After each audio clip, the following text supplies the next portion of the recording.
Hello, I wish I was a little bit taller. I wish I was a baller. I wish I had a girl who looked good.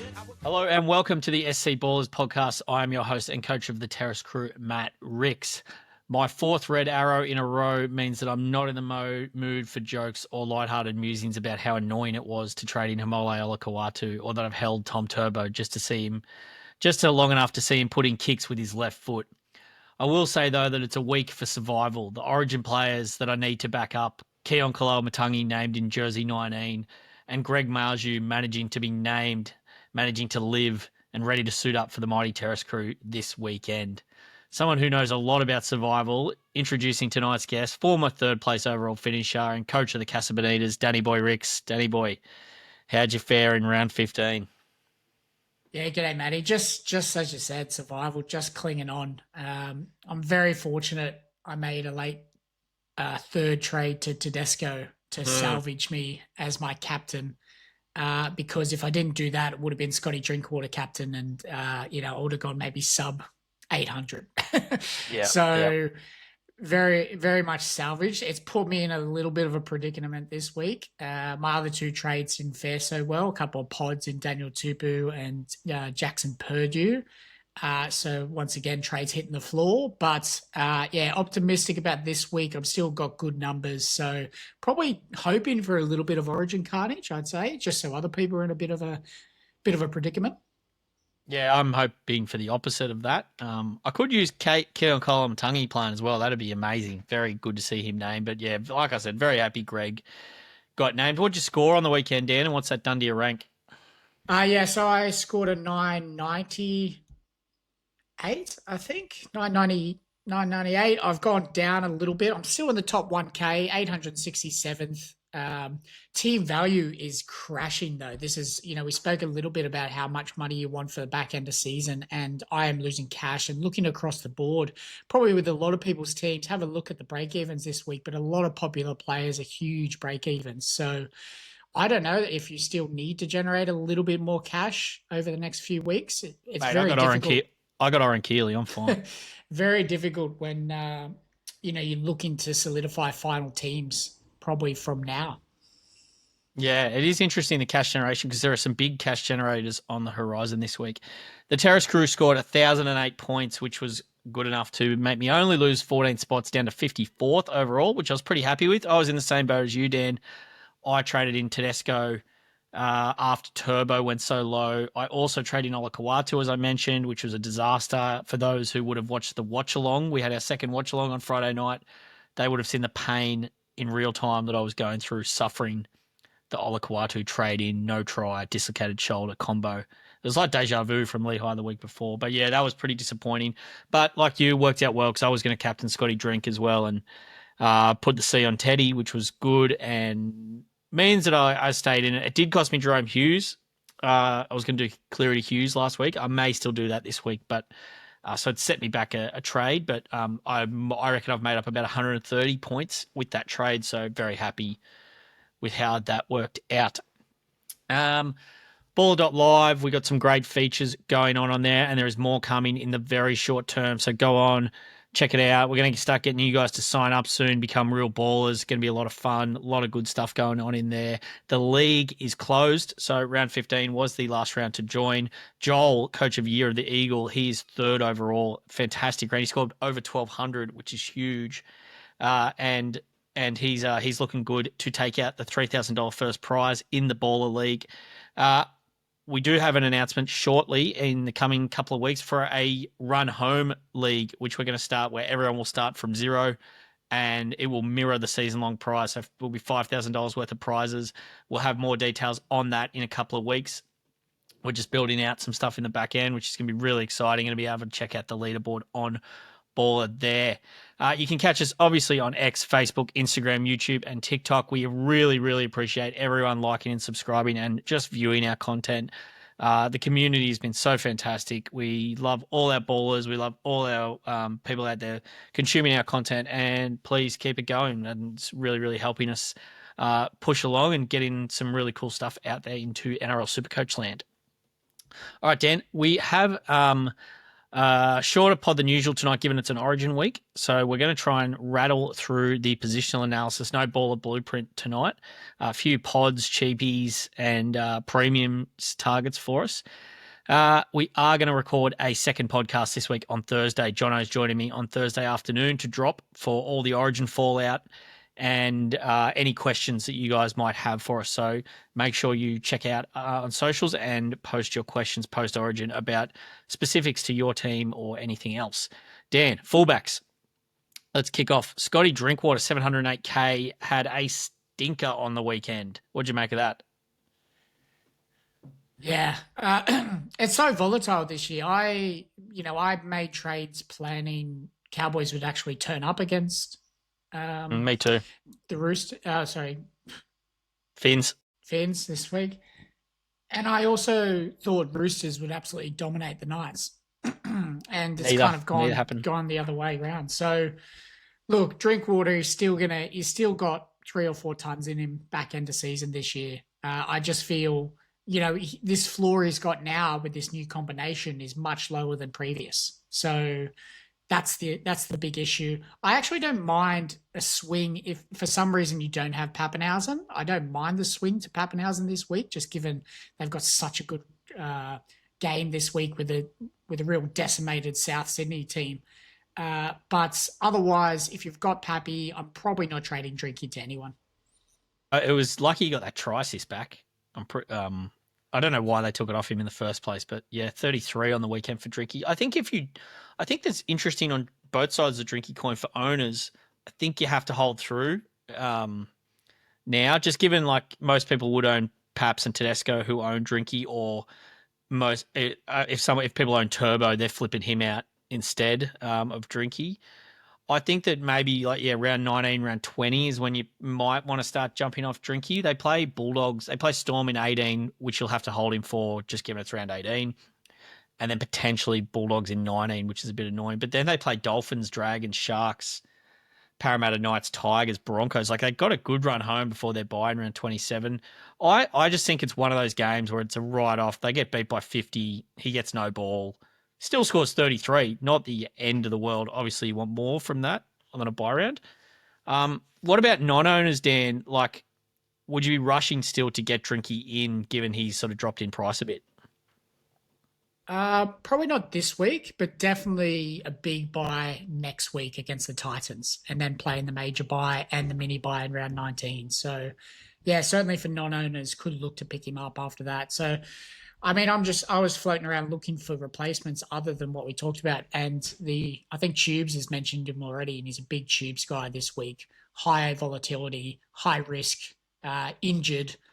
Reece Walsh is at 600K, so he's 100 grand less. You can maybe flip to him, make 100K, use it somewhere else. But the Broncos have a really tough draw. They've got Sharks, Warriors, and then the Bulldogs in the bye round, which we saw on the weekend is not a great draw at all. So they'll be missing Payne Haas and Pat Carrigan. So huge risk in Walsh, but maybe for the lowly rankers out there.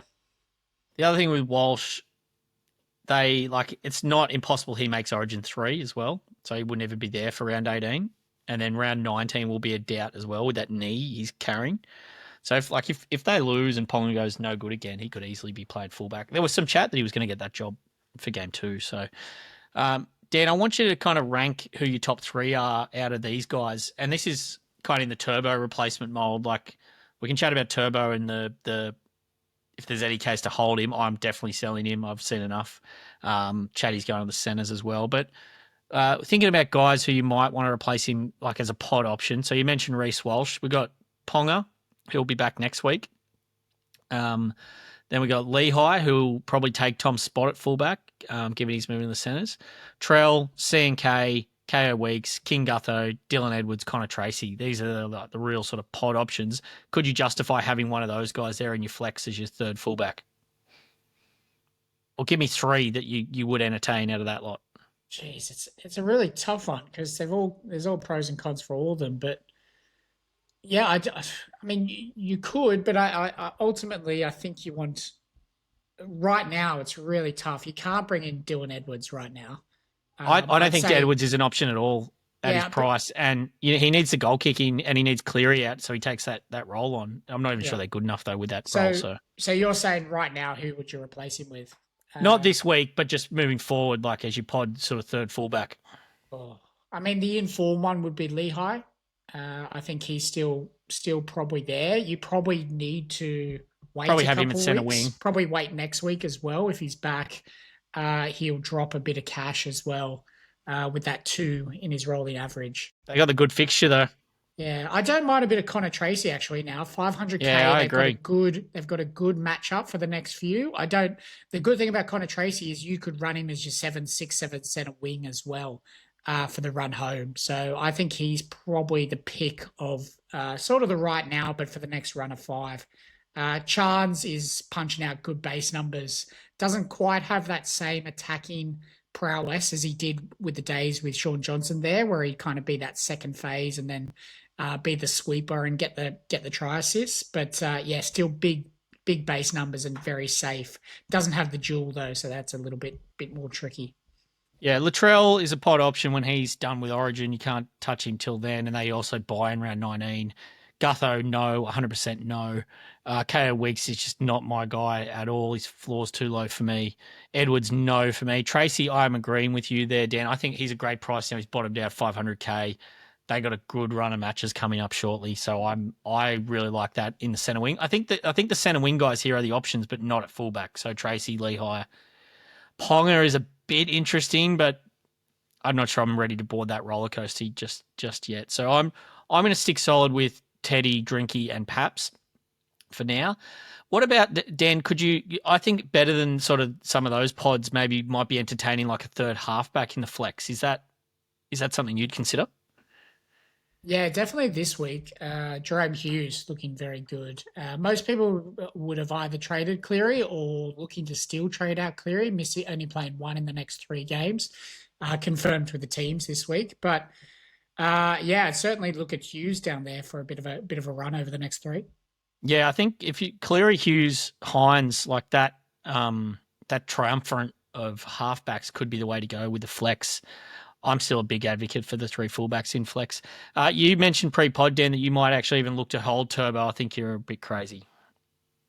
Yeah. It's not because I want to. It's more because of what might happen with Origin fallout. So Cam Munster's out. I probably got to trade him. If Tino's out, I'm down a second rower. Like it's just more about the team balance. If everything was fine up top, I'd be getting Turbo out straight away. Manly do have really good fixtures the next 2.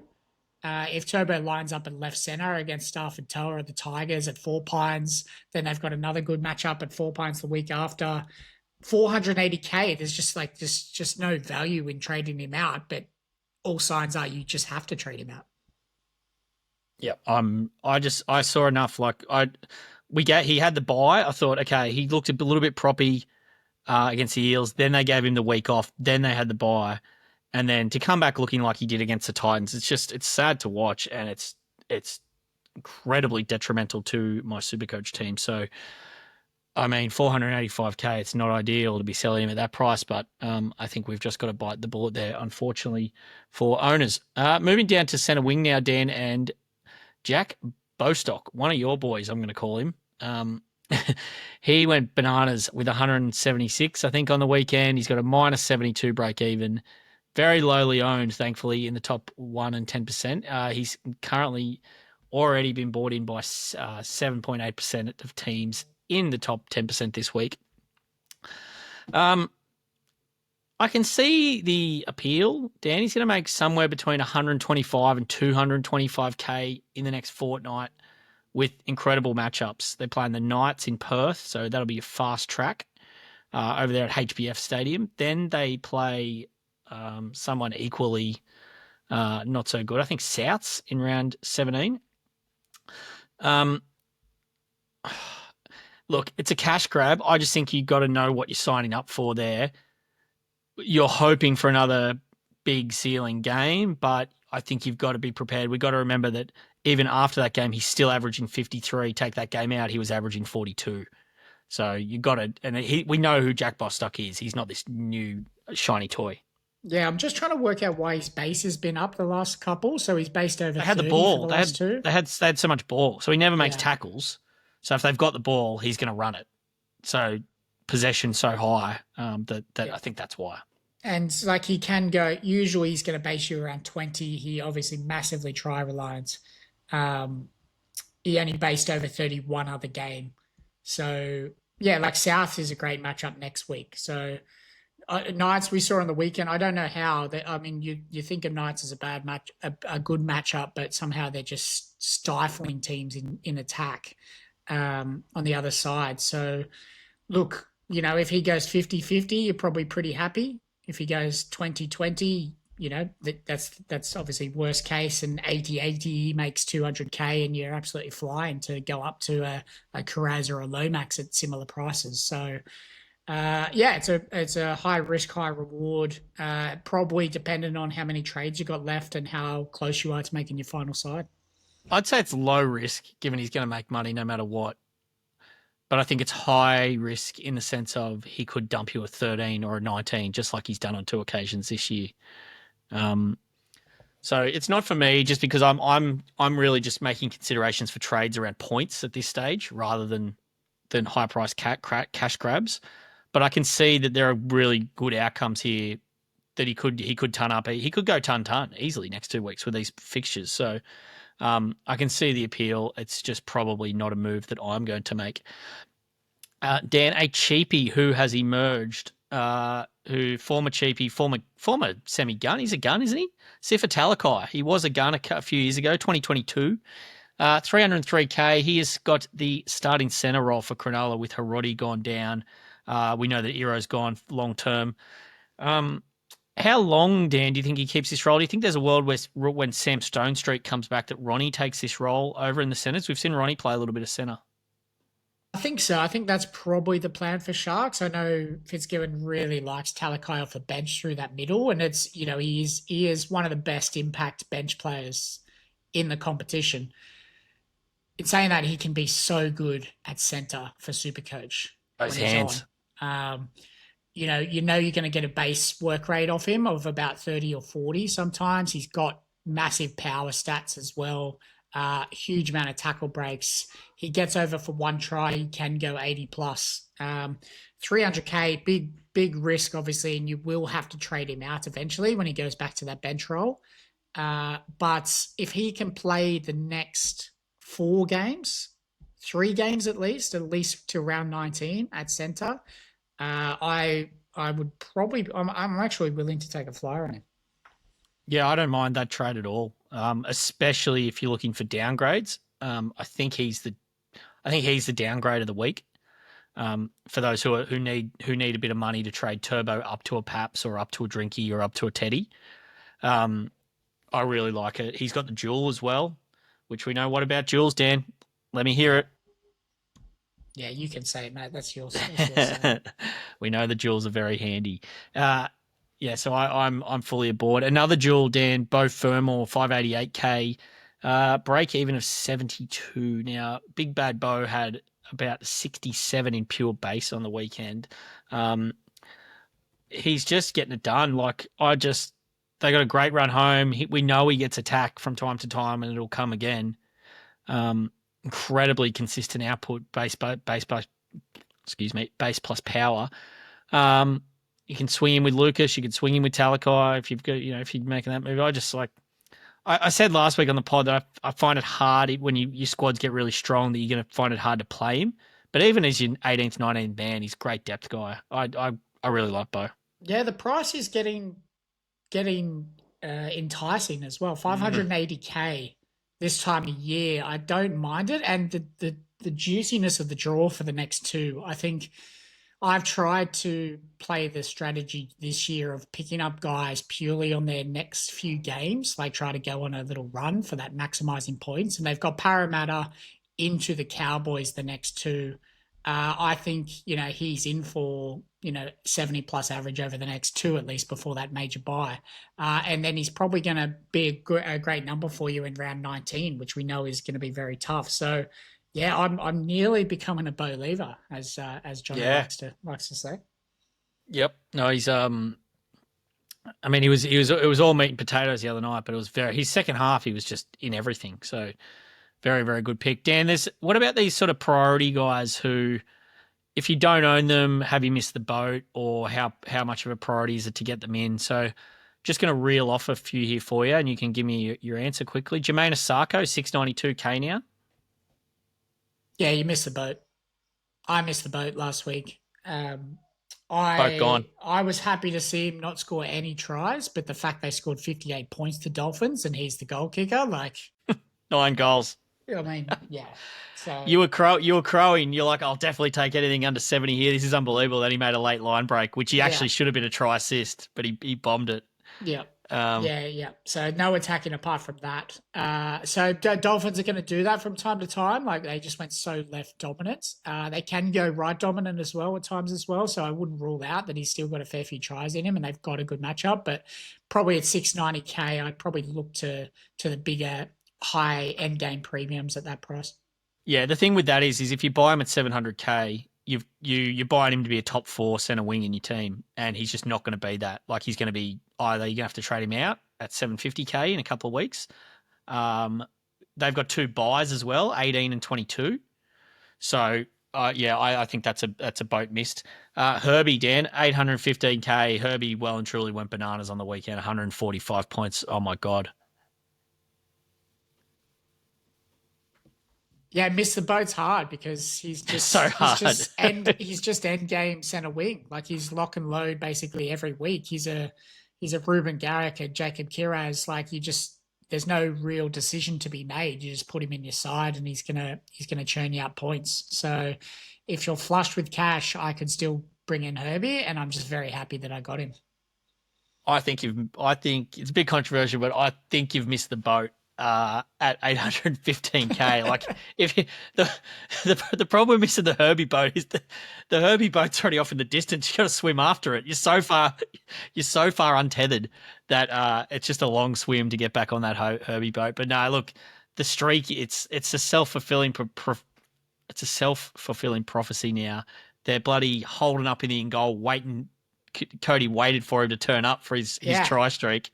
Yeah. So I'd say that's obviously very important to them. So they're going to try and keep that going. The Finns are aware of it, so that could be they're going to be looking for him, especially if the game's wrapped up late in the game. They're going to be like, "Oh, Herbie hasn't had a try here. Let's shift it out to the left." Well, what about that one he got against the Dogs from dummy half? He just tries to barge over. So look, that's such a tough decision. Although I bought Drinkwater at 900K, so 815 for Herbie seems like a little bit of value on that. One you don't have on the run sheet, Matt, but I think he's very relevant this week is Fletcher Sharp. What to do with Fletcher Sharp? They do have a toughish run coming up. There's that lingering calf injury. I guess we might find out that he might not even be playing this week, although named as similar to last bye round. So I'm a little bit concerned about Fletcher Sharp for the run home. Yeah, I am too, and they've got a tricky. They buy in 18 and 22. I think I said Finn's 22, but they're 21, I believe. So, the Knights play after this week, so it's not neat. The Dolphins are all of a sudden a tough fixture as well. So they've got Dolphins, Raiders, Storm, Warriors, Raiders before the next bye. Then they have Panthers after that. So it's really tough. Fletcher's obviously incredibly SuperCoach friendly, but 750K break even to 94. It's with a calf. I think I want him to get me through to 19 potentially, but we'll see. Yeah. I'm probably going to hold him at this stage just because he can be such a jet late in the year and might if people are getting off he'll be a differentiator. You can sit him if you have to. It's not the end of the world. He's got it in him. His teammate Dan Dylan Lucas, he's 92.5% owned in the top 10%, 715K. Missed the boat, or can you still jump on Dylan? You can definitely still jump on him. I think he's probably the premier second rower this year. Him and Hudson Young. I think those two will be them two, and probably Eli Katoa are your top 3 for the run home, with Tino floating between front row and second row. So I think if you don't have him by now, still a great purchase. Did you say Kalamatangi there? No, No, but he'd probably go up to the front row. I mean, that's your 5 premium. So I'd say my top would be in terms of forward pack. Top 5 would be Terrell May, Payne Haas, Dylan Lucas, Eli Katoa, and probably Kalel Matangi.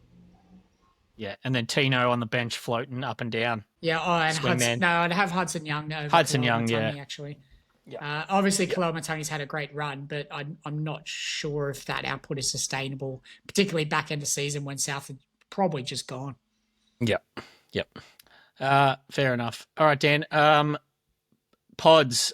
Just going to name some pods here as well at the centre wing. I think it's a great week for pods. I'm going to start off with my pod of the week, Roger Tuivasa Sheck, who's 572k, break even 45. The Warriors have got a great run coming up. I think he's a good price, and I think he could be one that could go on a tear. His base plus power has been really good. Yep. Very, very good pod. I think you've got to look at your centre wing numbers though, because you're probably going to have to target some of the other bigger boys at the back end. You need the slots. You don't want to run out of slots. And maybe you need a bit of a cash generator spot. So the likes of Karapani next week, potentially, if he goes and has another decent score this week, he's still going to generate some good cash, and he plays around 18 and 19. So I wouldn't overstack with like 7 guys that you can't get rid of at the moment in the centre wing. Yep. Very good advice. Daniel Tupu, you bought him last week. He's got that match up against that Cowboys right edge that leaked 4 tries, or should have been 5 to Bostock on the weekend, and 1 to Herbie. This is the one. Like, I wasn't too unhappy that, like, what Roosters had 0 attack. Probably the hardest watch game, Roosters v Knights on the weekend, low score. It was so bad. And he still busted out a 46. Like, that's pretty. I'll take that as a floor any day. So, yeah, huge matchup this week. And then obviously plays the next couple of big bye rounds. So Tupu, he will be my 6th or 7th winger, centre winger for the run home. Yep. A few more out wide ones here, Dan, as pods. CMAC put up in the group. He's got a minus 30 BE, but AKP, 436K. He's coming off 2 games around 89 and 90. Yeah. I don't know, like poor man's Jack Bostock, maybe. Yeah, I'll go with that. I don't mind that. You can never buy AKP in SuperCoach. If Titans were putting up the points that Dolphins were, for sure. Like he's just an absolute jet. Like he gets in open space and he's gone, a bit like Hammer. But Titans, where are the points going to come from? Like they played really well against Manly on the weekend, but that's not going to happen. Well, they might come, but it's them. They might not, and then when they don't, he's going to get a 10. Like he just can't afford a 10. Jahrome Skelton, Dan. I started with Jahrome. He's 451k now. He's bottomed right out. Break even to 69. So obviously not urgent, but I think Jahrome is not a bad shout. Like, I mean, obviously in the context of having these centre wing slots, but not for me, but I can see the appeal. Yeah, he bases okay. I probably would have expected there's a bit more of a sample size now, and I was expecting he would have been basing regularly over 30, if not 35, but he's just not quite there. So big, powerful winger, and if he gets one-on-one with someone, a bit like a Greg Marju, you're pretty certain he's going to get over the line. So there will be some tries in him. I just can't see him being up there with the kind of guys you want for the back end. Yeah, and another one in a similar vein, I think this guy is a incredible super pod. And I've mentioned him before as my pod of the week, but Grant Anderson is a new player this year. He's 545k playing on that right wing for the Storm. We know he can go big. We've seen him do it. Great draw. They play every week now, the Storm. They're the best team. They're going to put some teams away, and I think Grant can be on the end of a few there, and I wouldn't be surprised at all to see him averaging 70 to 80 over the next month. So if you like watching the Storm and you want some Storm coverage, I think you can go pretty right with Grant Anderson. Sorry, there. Matt. Dan, you were laughing, sniggering at me. So he's at a 133 where he scored a hat-trick. Yes. Big game. And then that's exactly what I'm talking about. He's had a 74 and an 87. Other than that, he hasn't gone over 55 for the year, I think. Maybe a 62. No, well, he can drop it. He can drop a 26 or a 28, but that's his low. Yeah, and do you think, I mean, you're saying that he's guaranteed a spot in that back line as well now? Like, it's just... Yeah. unless Warbrick comes back, would be the only thing. But I think he's ahead of Suafai Longo. Well, for now he is. Like, Sua's an absolute Yeah. jet. I don't know. Like, I just think it just doesn't excite me at all. Like, They got such a great run, Storm. Yeah. But yeah, that's why he's a pod. All right, let's get down to halfback and 5'8" now, Dan. And where we're going to start is probably the most traded player in this week, I think, or if he's not, he's close to it. Maybe behind one of his teammates that we can touch on later. But Jahrome Hughes, 609K, bottomed out nicely in price now for prospective buyers. Break even at 40. Is he the best halfback for the run home? Dan, is my question for you. he's not better than Cleary for the run home, but right now he's probably the number one purchase this week, I think. If you don't have the premiums at the fullback position, like a Tedesco and Pappenhausen, I think I'd be trying to get Hughes in my side, particularly if you've still got Cleary or you've got that open halfback spot with some jewels to flip around. Tricky one with Cleary. So I'm an owner. I wanted to sell last week. Obviously, I didn't because I needed to get Tedesco in the end. They play Dogs. He misses this week, then plays Dogs, then misses again in 18, then who knows, around 19 and beyond. He's got to get through 2 Origin games between now and then. I just kind of want to – I just feel like I want to take Hughes on offer now. I get that people he hasn't had the best season so far, but I think he's been really hampered by that shoulder, and we saw him really return to form in that game against the Cowboys. Now we get he's had straight off the bye as well. Souths are the leakiest Supercoach team. They're basically the best matchup in Supercoach at the moment for opponents. I just think Hughes is the man to orchestrate the show there at the Storm, and I'm scared not to own. So I'm really, like you said, I think he's probably the best purchase this week. And I think he could be the best halfback for the run home. Cleary's got that nice run between 19 and 23, but I think Hughes could match him. We shall see. Jayden Campbell then is the next one on the list here, and he's one I'm so scared not to own this week, and I can't see a way that I get him. If Munster doesn't back up, then maybe I might pivot to Campbell so I don't have to take an AE, just depending. But 643K, he looked really good on the weekend, and this is he's going to bottom out after this week. Yeah, the price is right, the draw is right. Got great 2 games coming up. Goal kicking against the Eels and the Cowboys. I'm in the same boat as you. I've got Munster. I'm hoping he backs up, and if Munster doesn't back up, I'm pretty sure I'm going to pick up Campbell because I feel Campbell could probably match Pappenhausen this week with that juicy draw. And that's my keep and turbo play. So I'm hoping Munster backs up so I don't have to make that decision. But very scared as a non-owner this week. Probably should have picked him up last week. Yeah, I'm not sure he can match Paps. He can match him, but I don't think he can match his ceiling. Not against Souths, which Paps has. But yeah, he's just a great option. He's going to do well, win, lose, or draw. Lukey Metcalf, Dan, is someone that I've spoken about at length the last few weeks. I'm very interested. 649K. I'm not going to be able to make it work now. I think he's a slight rung below Jayden Campbell and certainly below Jahrome Hughes. He's highly owned still, and they play the Panthers. We saw what the Knights did to the Origin-less Panthers only a few weeks ago, and the Knights have been pumped since then. Dominant playmaker, great jewel. I don't know. I wish I owned him. Yeah, so I mean, you're probably saying like same price as Jayden Campbell. You probably go. I mean, I would definitely go Jayden Campbell as my priority pick in that position. I'm just trying to work out which sims you would have to bring in Metcalf. Like, does help he's got the jewel. I guess like you could do some swings there if you've got Hughes and Cleary at the moment. King Togia. Yeah, maybe would you bring in like Hines before you bring in Metcalf? I'd bring in Metcalf before Hines now. So there's a few there, and I think he's shown now he's really settled into his role there. Great draw over the next couple, I think, sort of after Origin as well. They've got a really juicy kind of run. They go Tigers, Newcastle, Gold Coast, Dolphins. Definitely end game. I'd say he's end game center 5'8". at least second 5'8", and can 100%. play him all the time. So, and Can be end game first 5'8" if there's injury. Like, yeah, that's you'd be fine. happy If you got other problems. if your 5'8", first 5'8" goes down and you're low on trades, you don't need to make a trade there. You can just run him for sure. So, Yep. Easy.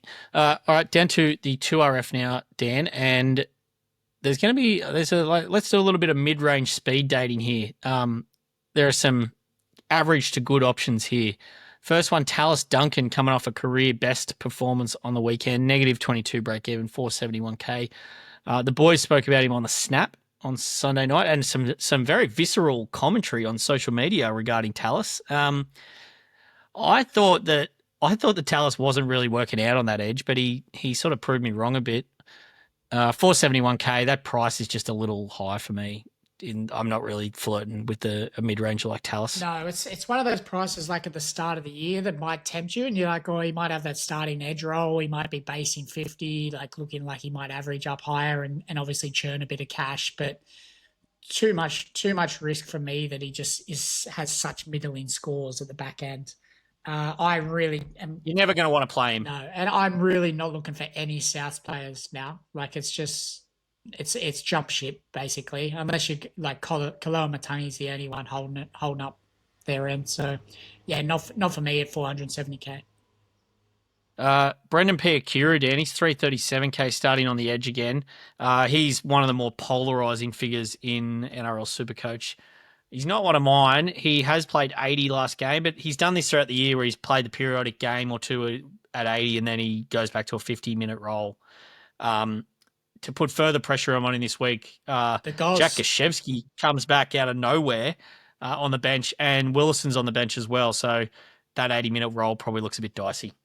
Yeah, I think you can't touch him because Yuski back really just puts the nail in the coffin for me. Like, yep. He's just not a base guy consistently. Like, great game on the last week and with an attacking stat to get an 80, but he's going to have plenty of 20s and 30s for the back end of the season. Leka Halasima, 486k, looks to have tied down this 80-minute roll on the edge for the Wars now with Barnett gone, and they've pushed Nikora up to the front row to start. His base plus power is exceptional. So his base plus power per minute, now granted he hasn't played 80 every week, but his base plus power per minute is better than Hudson Young, and he's got attacking upside. I think we can realistically expect Leka to average mid-60s from here on out. So there's a really good bit of value in his price. And I think if you get lucky with Leka, he could average in the 70s. How are you approaching him, Dan? Yeah, just on that base plus power per minute, like you talk about better than Hudson Young. I think it's a little bit skewed because he did get a fair few tries early season when he was only playing small minutes. When he's gone 80 minutes, he's had, some games at 40, like scores of 50s, 40s, 60s with tries. So I love him as a player, very exciting young player. I just feel like there's still a little bit to play out in that Warriors forward pack rotation. I don't think it's solidified quite yet. We've seen Erin Clark go low minutes the last couple. We've seen a couple of guys come back, James Fisher-Harris in the rotation. Like, I am not sure what's going to happen with Halasima, and that just scares me a little bit for a purchase at this time of year. Yeah, I think someone who's I think he's a riskier play, but I can see why people would want to get around him. Someone who's a safer play and is really starting to show glimpses of his best. He had 108 on the weekend, including 65 in base plus power, which was a season best. He's now put together back-to-back decent base plus power scores, is Briton Nikora, who is 531k with a break-even of 7. I am seriously interested in Briton this week. Yeah, I think a bit like a Beau Fermor, he's probably that perfect 18th, 19th man for the run home. Play him on matchups. This week is a very good run for him, and he's cheaper than Fermor at 500, low 500s. So, yeah, he's always an option this time of year. The price is right. 80-minute edge player. They looked to go to him a lot on the weekend. Particularly with Sione Katoa back, like, a bit more potency on that right edge. So I would, see him as a good pickup. I wouldn't be against anyone doing it. Yeah, there's probably just sneaking up on everyone a bit now is round 18. Looks like hopefully Kalamatangi might make it to 18, but those numbers are starting to get a little bit thin, Dan. So it's guys who you're bringing in from like Sharks or Dolphins or whatnot now. Really, you just got to make sure your 18 numbers are okay. Warriors. Yep. I don't know. For me, who's burned trades, I'm okay for the buyers now. But and you remember, you still got you've got 3 trades to make for that round 18. So I think you can still go non-round 18 guys, because I think round 19 is going to be the real tough one with Origin restings and such. Down to our premium purchases at 2RF now, Dan, and this is where people are looking, because a lot of people selling Ola Kawatu. Some might be palming off Kalamatangi, although it looks like he might be okay. But the most purchased player this week currently, as alluded to before, Eli Katoa. He's bought in by 12% of teams in the top 10%, and now he's going to be owned by close to 80% of the top 10%. You mentioned him as a number 1 or 2 2RF for the run home, and it's pretty hard to argue. He's a really, just it's basically a sideways move, or you even need to make him a bit of money down 648K for Katoa. Yeah, they're the second rowers I love. The ones that have the base work. Dylan Lucas, Podson Young, Eli Katoa, like base work, and they've just got such a attacking flair. They're going to get over the line consistently. So, yeah, great one to bring in. On Hudson Young, if he wasn't playing Friday night, if he does play at all, I would be keen to bring him in this week, actually, just for a 2-game run. Hopefully he goes big. They do miss round 18 and 19. So I know Pete. Well, no, he misses. Sorry, he misses 18. He does. Origin. Yeah. So he is the premium end game, and I'm going to be looking to get him in as soon as I can. Yeah, he's got 1 score under 70 in his last 9 games. Very, very good going. He scores tries. He's only had 1. He's had 2 scores in the 40s all year. Early that was in the first 4 rounds. So, yeah, look, he's got Tigers and Knights, great matchups. Shame he misses that Dragons game in 18. The only thing I'll say about Hudson now, Dan, is he, like you said, he'll miss 18, 19. Then he also misses 24 with a bye. So that's a lot of buys. For now, I'd probably rather pick him up in 20, to be honest. But I don't know. Like he can make in 3 games what another second rower could make in 6. So, be happy to carry him for that last buy. It's probably just purely down to your numbers for 18, 19. Aaron Clark, Dan, is the other one. He's been the one I think he's the one that I've missed the boat on. In saying that, he's 672K now. My issue with Erin, though, is last 2 games he's gone 56 and 49 minutes. He still scored very well, and he's shown that he can do that. But I still, a 50-minute Aaron Clark's not what I'd be not signing up for that. At 670K, it's a really tough. I think his value is about there now. So he's just probably a rock solid fixture in your forward pack now. So you could pick him up if you just want to solidify a space there for the run home. But a little bit disinterested purely on those minutes. I will eat my hat. I didn't like him at the start of the year at all, and he is. I don't think that was wrong though. This all turned on a dime when Dylan Walker left, and he took the bigger minute role playing that ball playing lock role, and he's just got a bigger engine than Walker from a work rate perspective. So, I think he's got the attacking upside now, and I don't think he was a good pick at the start of the year. I'll stand by that. No worries at all. I think everyone should be beefed up enough at front row that bringing him in, like you said, it can solidify. But I'd rather watch him play 65 minutes again this week and then give it a bit more consideration. Great matchup this week. Dan, that's it for tonight. We're going to brush front row and hooker because they're gone. They're gone. I'm just not worrying about them. Like I said, I think we got Tino and Payne Haas backing up. We're going to have Origin. Let's see how we go with that. Hooker, there's not a lot to talk about. I think this is really Hooker's when next week is going to come. That's going to come back on the horizon for most super coaches. If you do have a question about hooker or front row, please let us know, and Jono and I will answer it on the pod. But a nice short and sharp. This is the first time ever, Dan, I think, where we've said we're going to do a short and sharp pod, and we have. So well done. Definitely the shortest. I'm not sure about the sharpest, but it's certainly the short. Thought it was good. The shortest pod we've ever done. So yeah, it's great. No, well, it's all right. Everyone's going to be listening to. Normally, people I know would be like tuning in 8:30 p.m. on a Wednesday night, just like on YouTube at home, get the family around together to watch the SC Ballers podcast. But Origin's on tomorrow night, so they won't be able to do that, unfortunately. But no, hopefully everyone will be able to have listened, and we'll have more content Q&A Thursday and post-Origin fallout. So can't wait for that one, Dan. Yep, should be good.